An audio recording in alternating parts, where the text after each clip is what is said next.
మన ఉమ్మడి జిల్లా సంబంధించిన మురళీ నాయక్ గారు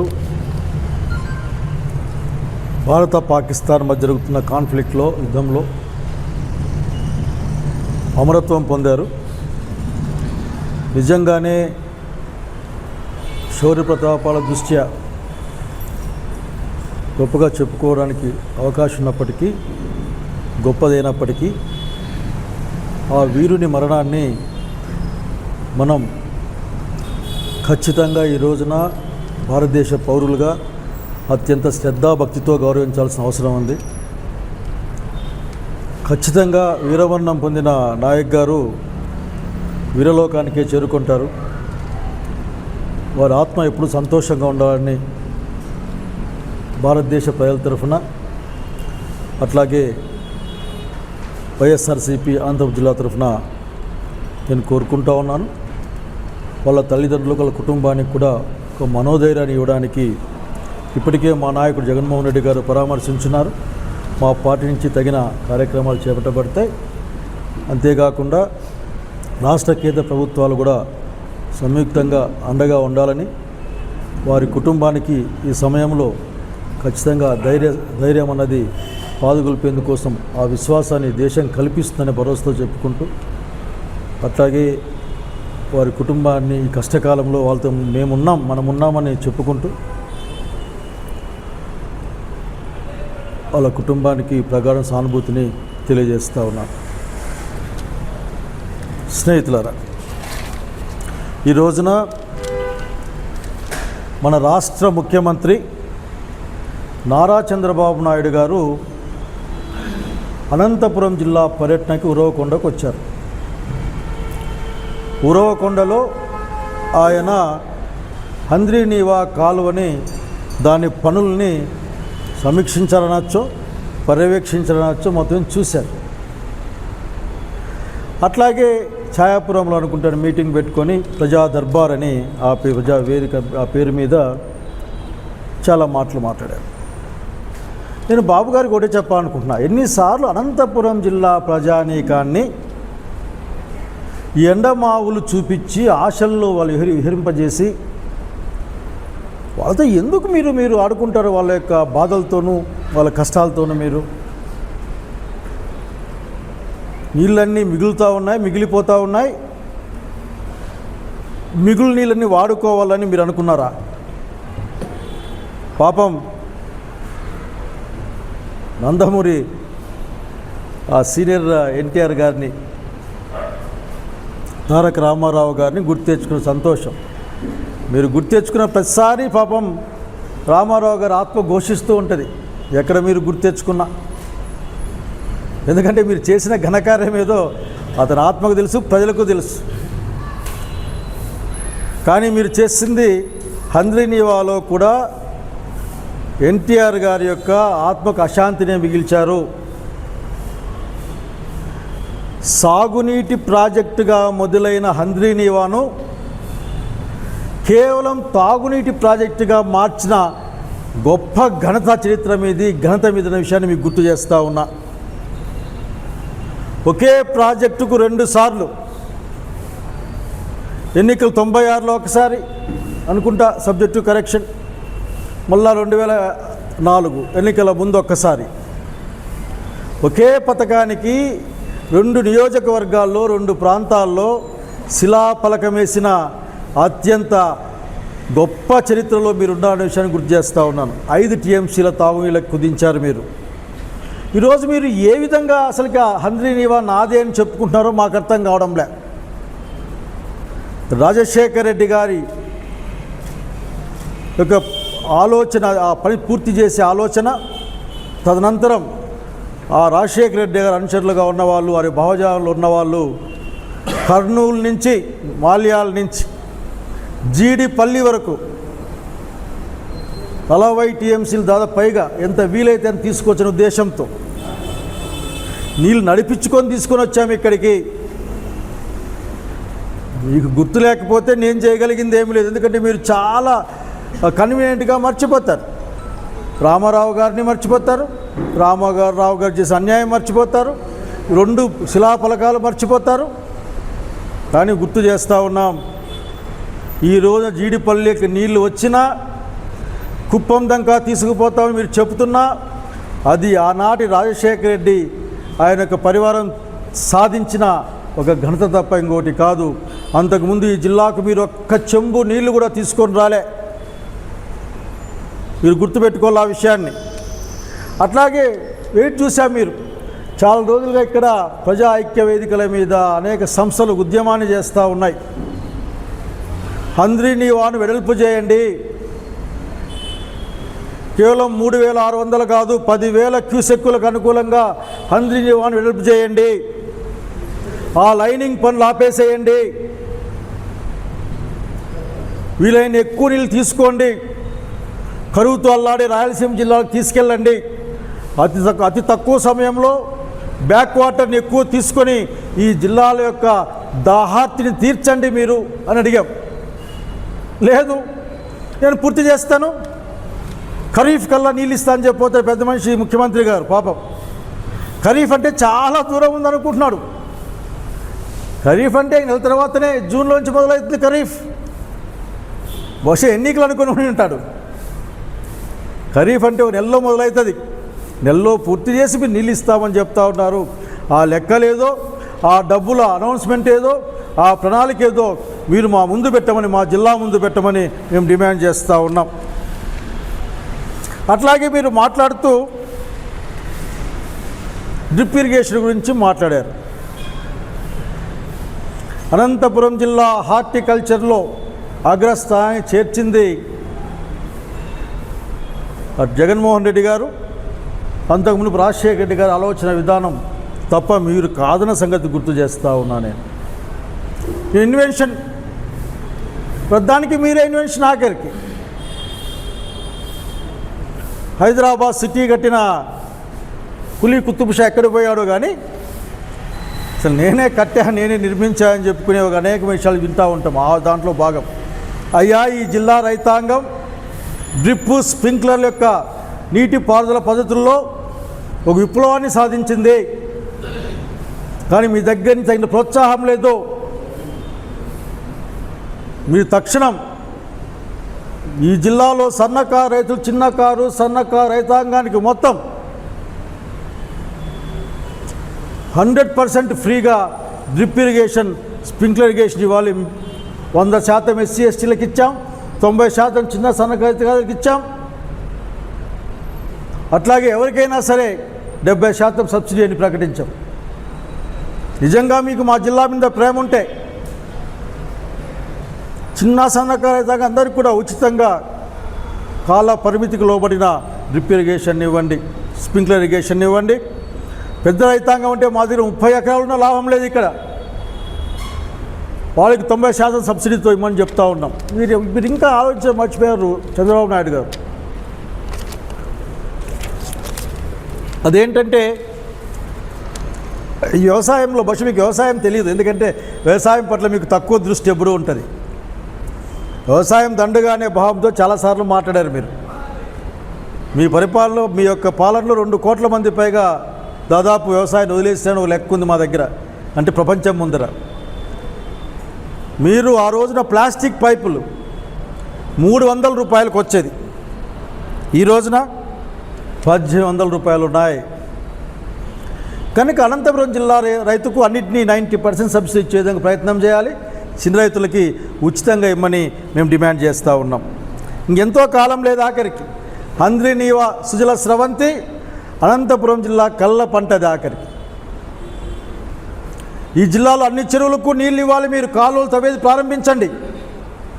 కేవలం కిందికి నీళ్ళు బరబరా తీసుకెళ్ళడానికి లైనింగ్తో కూడిన ఆ ట్రిమ్మింగ్ కాదు, ట్రిమ్ చేస్తారే అట్లా ట్రిమ్మింగ్ కాదు, దాని వైశాలని పెంచమని అడుగుతున్నాం, డిమాండ్ చేస్తూ ఉన్నాం.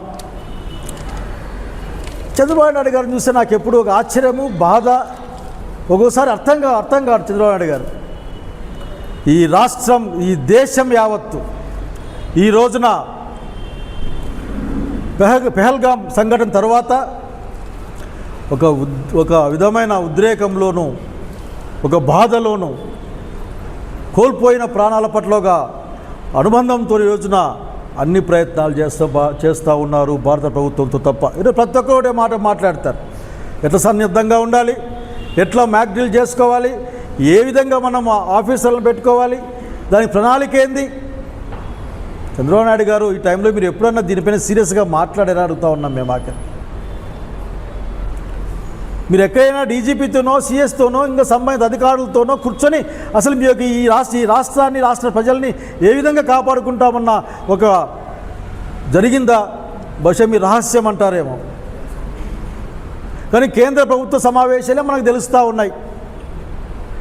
కానీ చంద్రబాబు నాయుడు గారు ఈ సమయంలో కూడా వారి ఆలోచన రాజకీయంగా కక్ష తీర్చుకోవడం ఎట్లా? నేను దీన్ని సవినయంగా అడుగుతూ ఉన్నాను. మా గురువులు నాకు నేర్పించిన విద్య, ఏదైతే నీకు బాధ కలుగుతుందో అది ఇతరులకు చేయకపోవడమే, చేయకుండా ఉండడమే అత్యంత గొప్ప ధర్మమని ధర్మశాస్త్రాలు ఘోషిస్తాయని మా అయ్యవారు నాకు చెప్పారు. మేము నేర్చుకున్నాం. పాలకుడు కానీ మీకు తెలిసి ఉండాలి. చెప్పే మాట ఒకటి, చేసే పని ఒకటి. పైకేమో ధర్మపన్నాలు చెప్తూ ఉంటారు. జరిగే పని ఈ రాష్ట్రంలో రాజకీయ కక్షలు తప్ప ఇంకేం కనపడడం లేదు. రాజకీయ కక్షలు సాధించుకోవడం తప్ప ఇంకోటి కనపడడం లేదు. మా ఉరవకొండలో మా మిరపకాయ రైతుకి, మిర్చి రైతుకి ధర లేదు, నిల్వ ఉంచుకునే పరిస్థితి లేదు. అక్కడ కోల్డ్ స్టోరేజీలు లేవు. వాటి గురించి మాట్లాడాలి మీరు. అట్లాగే యుద్ధ వాతావరణంలో మా హార్టికల్చర్ చేస్తున్న రైతన్నలు అట్లా చీనాకాయలు కానీ అరటికాయలు కానీ ఆ ఢిల్లీ, ఆ ఉత్తరప్రదేశ్ ప్రాంతానికి పంపలేక ఇక్కడే కుళ్ళిపోయే పరిస్థితి, లేకుంటే పీకే ఖర్చులు కూడా రాని పరిస్థితుల్లోకి రైతుంటే వాళ్ళ గురించి ఆలోచించాలి మీరు. మీ యొక్క మాయా వాగ్దానాల్లో ఎలక్షన్లో మీరు చెప్పిన మీ 6 6ల్లో ఏ 6 అమలు ఎప్పుడు చేస్తారో అర్థం కాక, చేస్తారో చేయరు తెలియక అయోమయంలో పడి భవిష్యత్తు గురించి దిగాలు పెట్టుకున్న యువత, మహిళలు, మిగతా అన్ని వర్గాల వాళ్ళని ఆఖరికి మీరు వాళ్ళకి న్యాయం చేయాలా, మాట్లాడి ఇవ్వాలి. మేము హెచ్చరిస్తాం. అంటే 1 సంవత్సరం ప్రజలకు ఇచ్చిన మాట, ప్రజల డబ్బుల్ని మీరు వాడుకునే ప్రయత్నం. ఇప్పటికే 1,54,000 కోట్లు ప్లస్ మళ్ళీ 9 అంటా ఉన్నారు. 1,54,000 కోట్లు అప్పు తెచ్చారు. ఏం చేశారో మాకైతే అర్థం కాదు, ప్రజలకు కూడా అర్థం కావడంలే. ఇవన్నీ ఏమి చేయకు, కేవలం రాజకీయ కక్షలకి. అసలు ఉందో లేదో తెలియని ఒక లిక్కర్ స్కామ్ కేసు విద్యార్థి ఉద్యమాల్లో కూడా చూసేవాళ్ళం. ఆ కేసు రాస్తూ ఆఖరు ఇతరులు అని రాసేవాళ్ళు. ఆ ఇతరులు ఎంతమందో ఎవరికి అర్థమయ్యేది కాదు. అసలు మీనా గారు, ప్రిన్సిపల్ సెక్రటరీ మీనా గారు ఈ కంప్లైంట్ ఇచ్చిన తర్వాత మీరు చేసిన ఎఫ్ఐఆర్లో అసలుకి మీరు దోషులు ఎవరో పేరు రాశారా? అన్నోన్ అని రాశారు దాంట్లో. ఆ తర్వాత మీరు సంవత్సర కాలం నుంచి సేకరిస్తూనే ఉన్నారు. మీకు ఎప్పుడు మీ యొక్క పరిపాలన పైన ప్రజలు అటు ఇటు మాట్లాడుతున్నారో అప్పుడు డైవర్షన్ పాలిటిక్స్ మొదలు పెడతారు మీరు. మంచి ఉదాహరణ ఈరోజు సజ్జల రామకృష్ణారెడ్డి గారిని సేడి వాళ్ళు మాట్లాడడం. పార్టీ ఆఫీస్ పైన దాడి జరిగింది కానివ్వండి, అక్కడ వీడియోలు, సీసీ కెమెరా అన్నీ ఉంటాయి. మీరు సజ్జల రామకృష్ణారెడ్డి గారిని నిందితుడిగా చేసే ప్రయత్నం చేశారు. దాడి జరిగింది ఆఫీస్ పైన అని. నిజంగా మీకే అనిపించదా? సజ్జల రామకృష్ణారెడ్డి గారు ఆ రోజున బద్వేలు ఉప ఎన్నికల్లో ఉన్నారు. బద్వేలు ఉప ఎన్నికల్లో ఉన్న మనిషి ఏ విధంగా మీ యొక్క ఆఫీస్ పైకి వచ్చింటాడో మీరు చెప్పగలరా? కేవలం డైవర్షన్ పాలిటిక్స్, జగన్మోహన్ రెడ్డి గారి మనోధైర్యాన్ని దెబ్బతీసే కార్యక్రమం. మీరు అనుకుంటున్నారేమో ఇటువంటి కార్యక్రమాలు జగన్మోహన్ రెడ్డి గారి మనోధైర్యాన్ని దెబ్బతీస్తాయని. కాదు, రెట్టించిన పట్టుదలతో పోరాట యోధుడు జగన్మోహన్ రెడ్డి అంటే వెనకడిగేసే ప్రయత్నమే లేదు. మాట తప్పను, మడమ తిప్పనని చెప్పిన డాక్టర్ వైఎస్ రాజశేఖర రెడ్డి గారి కుమారుడతను మీ యొక్క అన్ని దుర్మార్గమైన పన్నాగాల్ని పటాపంచలు చేసి మరి సూర్యునిలాగా ముందుకొస్తున్న సంగతి గుర్తు చేస్తూ ఉన్నాను. చివరికి మీరు పాత్రికేయ ప్రపంచాన్ని వదిలిపెట్టే పరిస్థితులు లేరు. ధనుంజయ రెడ్డి గారు, సాక్షి ఎడిటర్ గారు మీకు అనుకూలం కాని వార్తలు రాయొచ్చు, లేక సత్యాన్ని చెప్పి ఉండొచ్చు. మీరు ఒక మాట చెప్తే, ఉదాహరణకి మీరు మొన్న కరెంటు కొన్నారు, కరెంటు కొన్న దాంట్లో సాక్ష్యాలు గట్టిగా రాయొచ్చు. ఎందుకంటే మీరు జగన్మోహన్ రెడ్డి గారి సెకీ ద్వారా 2.60 పైసలు కొనడమే గొప్ప నేరం కింద విపరీతమైన అవినీతి జరిగిపోయిందని చెప్తే మీరు మొన్న చేసిన పని ఏంటి? మీరు ₹4 చిల్లరకి మీరు కొన్నారు. దాదాపు 2.10 పైసలు ఎక్కువ పెట్టి మరి మీరు కరెంటు కొంటే ఆ వాస్తవాన్ని సాక్షి రాస్తుంది. దానికి ఆధారాలు లేని మసిపూసే ఒక వార్తలను మీకు కావాల్సిన వాళ్ళు రాస్తారు. మీకు కావాల్సిన విధంగా రాయాలంటే మీరు సొంతంగా పార్టీ పేపర్ పెట్టుకొని రాసుకోవాలా. ఇది మా అధికార ముద్రణ అని రాసుకోండి. ఎవరొద్దంటారు మిమ్మల్ని? ఎటువంటి వారెంట్ లేకుండా, నోటీసు లేకుండా సాక్షి పాత్రికేయుల మీద మీ సర్చ్లు, మీకు దాడి, ఇది మంచిది కాదు. ఇది సమాజానికి మేలు చేయదు. ఆంధ్రప్రదేశ్ నాగరిక రాజకీయ వేదిక పైన ఇటువంటివి చెల్లవివి. మీరు అనుకుంటా ఉన్నారేమో మీరు చాలా చెడ్డ విత్తనాలు నాటుతూ ఉన్నారు.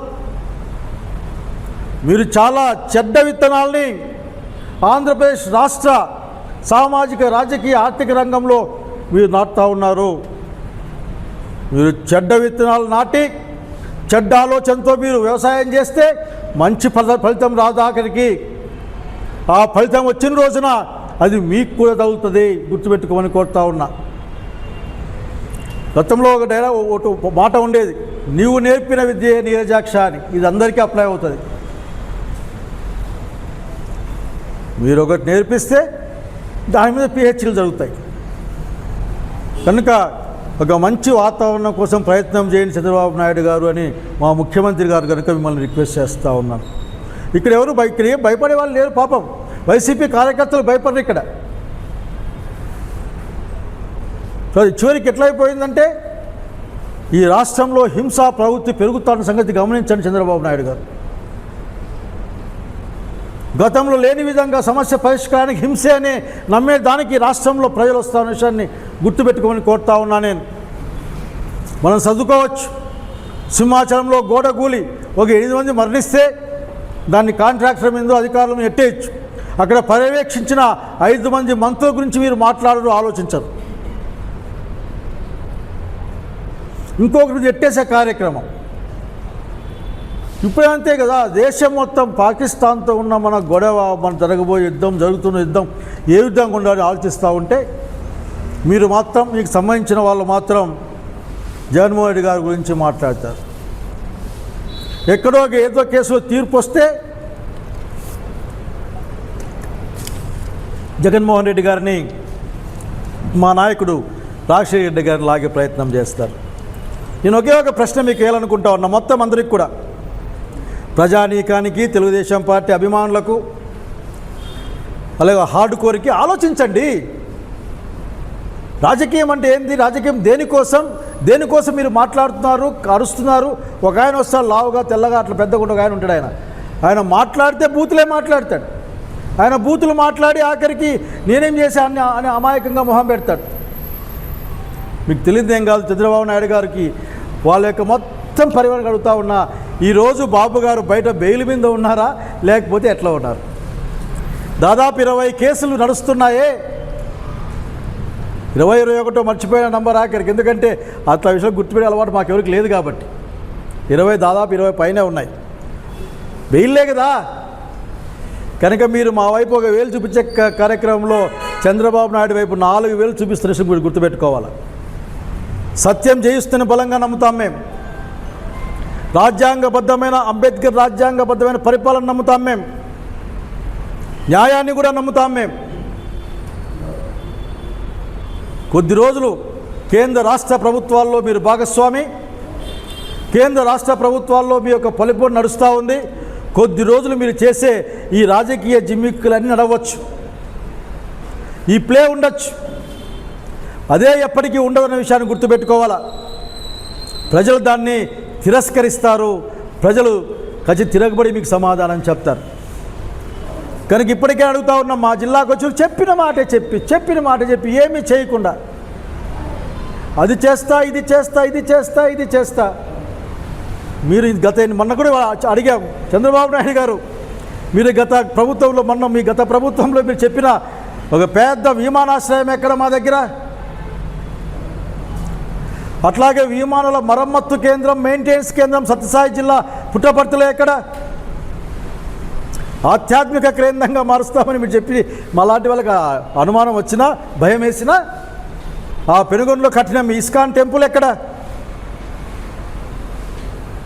బహుశా అక్కడ భూములు అంత ఈజీగా దొరికి ఉండవు 99 పైసలకి లేకపోతే 50 లక్షలకి ఇచ్చేందుకోసం. కాబట్టి చంద్రబాబు నాయుడు గారు ప్రజలకు అర్థమవుతూ ఉన్నారు. మీరు ఎప్పుడైతే పరిపాలనలో విఫలమవుతూ ఉంటారో, ప్రజల ఆకాంక్షలకు వ్యతిరేకంగా పనిచేస్తూ ఉంటారో, ప్రజా సంపదని ప్రజాధనాన్ని మీరు ఒక విధంగా దాన్ని మీకు కావాల్సిన వాళ్ళకి ఇచ్చే ప్రయత్నంలా చేస్తారో, ఆ రోజున మీకు డైవర్షన్ కావాలి, ఆ డైవర్షన్ కోసం వాడుకుంటారు.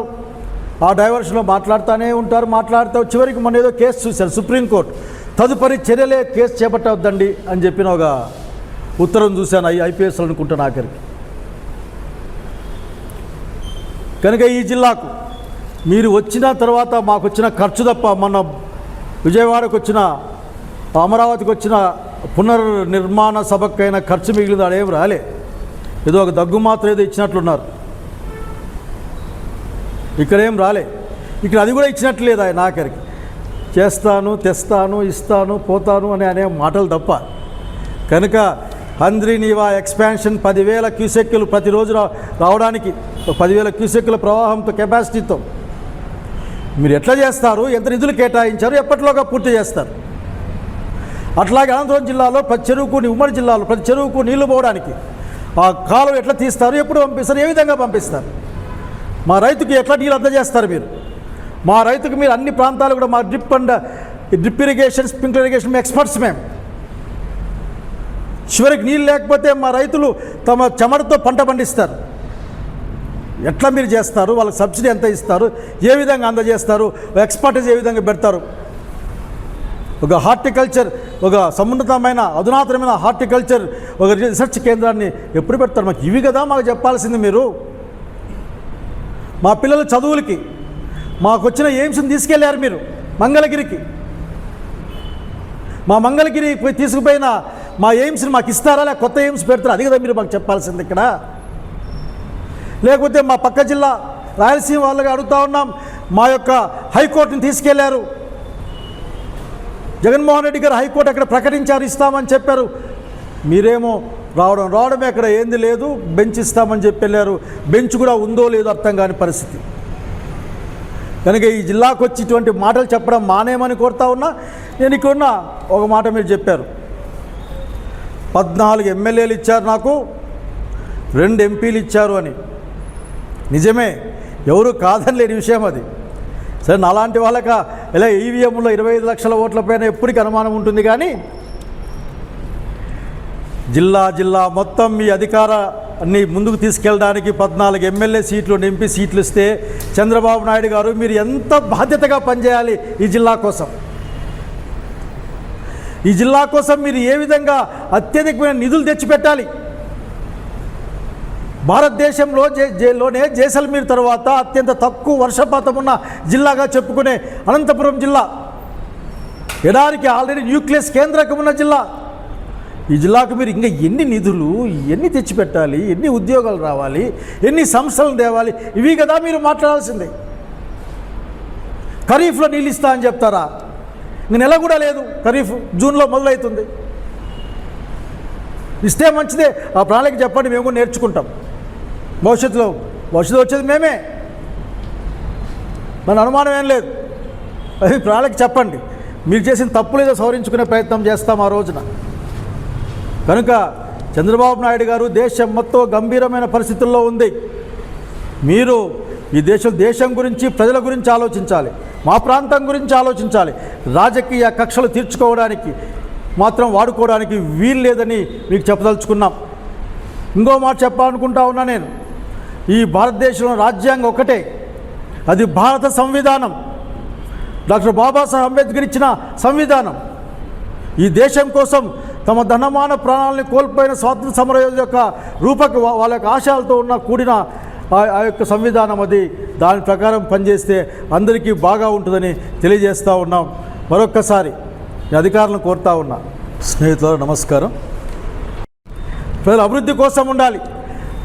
ఆయా డిపార్ట్మెంట్లు ఆయా విభాగాలు మరింత గొప్పగా పనిచేసి ప్రజా జీవితంలో మెరుగులు తెచ్చి మంచి ఒక వెలుగులు తెచ్చి ముందు తీసుకెళ్లే విధంగా ఉండాలి. ప్రతి పౌరుడు గుండెల మీద చేసుకొని ప్రశాంతంగా నిద్రపోయే వాతావరణం ఉండాలి. ప్రజా హక్కులు కలిగి ఉండాలి. ప్రజాస్వామ్య విలువలు కలిగి ఉండాలని వాళ్ళకి రిక్వెస్ట్ చేస్తూ ఉన్నాను. ఆలోచించుకోమని కోరుకుంటూ సెలవు తీసుకుంటా ఉన్నాను. నమస్కారం.